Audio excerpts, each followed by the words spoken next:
it's Don Kaufman doing the TheoTrade evening video for August 3rd, 2020.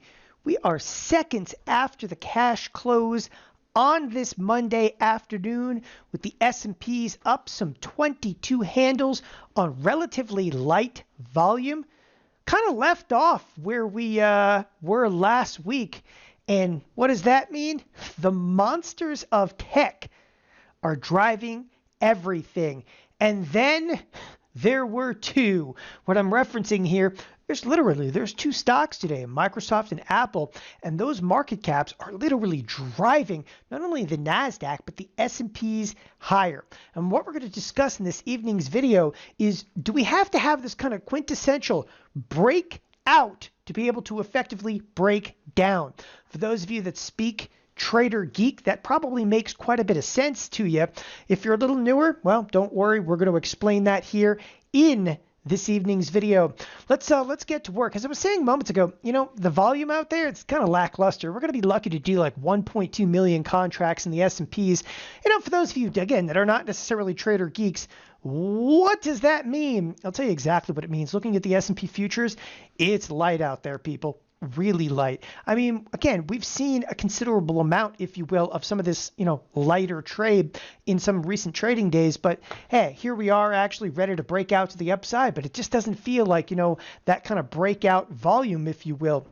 The other thing that is, you can't dismiss this whatsoever, and that is the S&P is ultimately opened, and we closed slightly lower. Yeah, they're still bid up. Yeah, we're up, 0.7%. And yes, it's all about the Nasdaq, but as I said a moment ago, and then there were two. I mean, you got Microsoft, you got Apple to the upside, but let me actually make a really kind of quick point with this. Listen, there are marquee stocks today, literally marquee stocks, that are down in the midst of the S&Ps being up 22 points.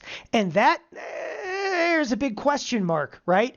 I mean, we're nowhere near correlation. Now, for those of you, again, this is a little bit more in depth. When I talk about correlation and correlation coefficients, typically when you have the S&Ps up, and the S&Ps are up any more than about 0.5%, what you would typically see, all right, is more correlation. What is this? This is like slugfest. I mean, you have 63 stocks to the upside. You know what? This is it's looking at the S&P 100. Let's go. Let's get a little crazy. And we're going to look at the full S&P 500. First of all, in terms of the sectors themselves, does that look like a healthy market when you technically have more sectors down? It doesn't matter anymore. IT, tech drives everything. When we also start to look at the advanced decline line, I'm just going to look at the advanced decline line for the entire S&P 500, and I want you to see, for the most part, it's a 50-50 out there. But as I was saying a moment ago, and we'll snap back to the S&P 100, not even the S&P 100 matters anymore.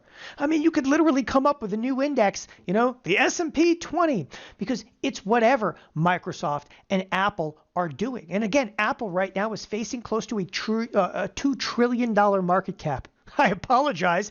That one's a little bit difficult to say. Now, as I was saying a moment ago, there's marquee stocks that are trading to the downside. None other than, of course, Facebook. Facebook starting to feel a little sell-side activity, specifically towards later in the day, also drifted a bit lower. We've got none other than Amazon seeing some sell-side activity. This is much more substantial, of course, than Facebook. Last but not least, Google. Google, let's just call flat on the day. But I wanted you to see that, how crazy is it that the S&Ps can be up 22 points, which is a fairly decent rally. Not all of tech is participating. You're like, wow, but Don, there's other stocks. Really? Like the financials? And the financials finished massively unchanged on the trading day? I know. Okay, you're going to tell me energy. The energy sector, that's up 0.3%. There's nothing right now. Okay, there's nothing but Microsoft and Apple. Other marquee stocks, if you look around a little bit, Walmart's flat on the day. Caterpillar actually sold off the flat on the day. Starbucks down on the day. JP Morgan off on the day. But banks, generally speaking, were flat out there. But I wanted you to see, again, without the help of any of the big-time marquee stocks, it doesn't matter anymore. And I'll tell you why it doesn't matter.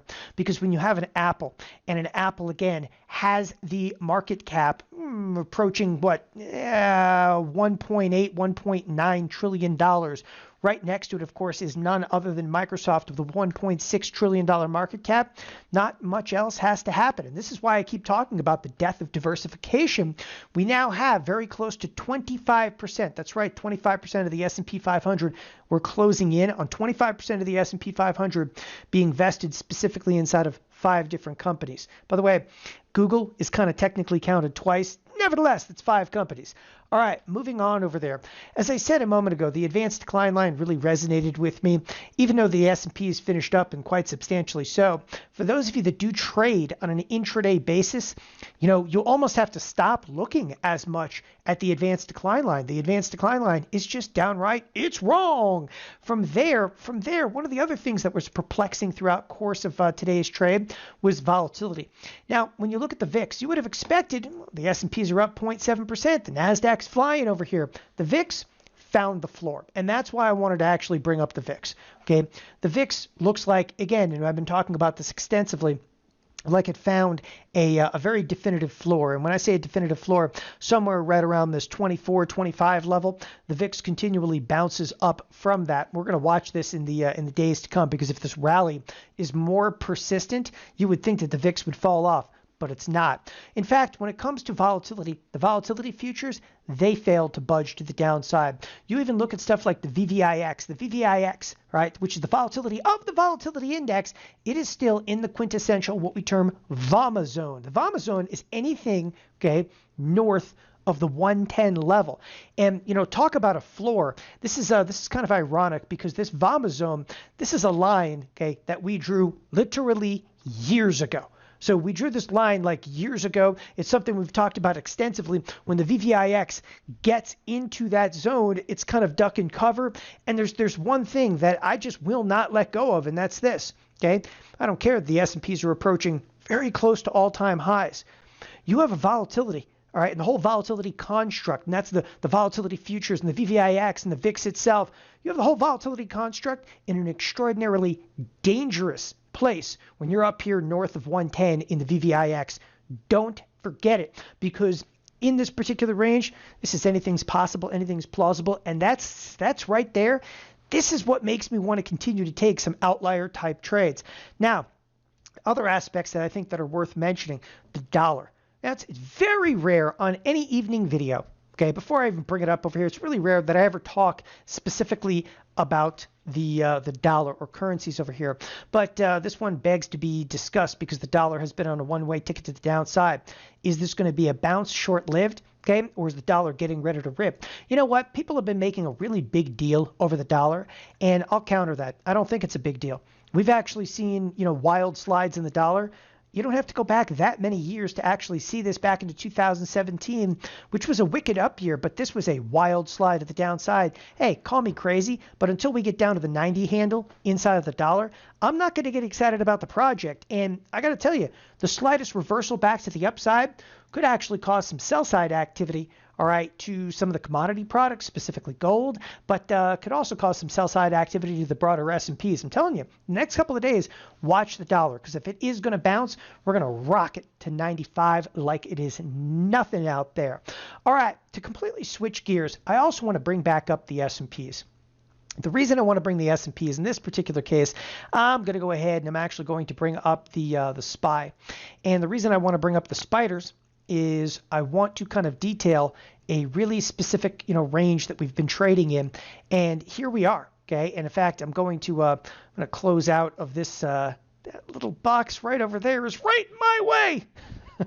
So I just want you to see that we have effectively at this point in time broken out a little bit to the upside.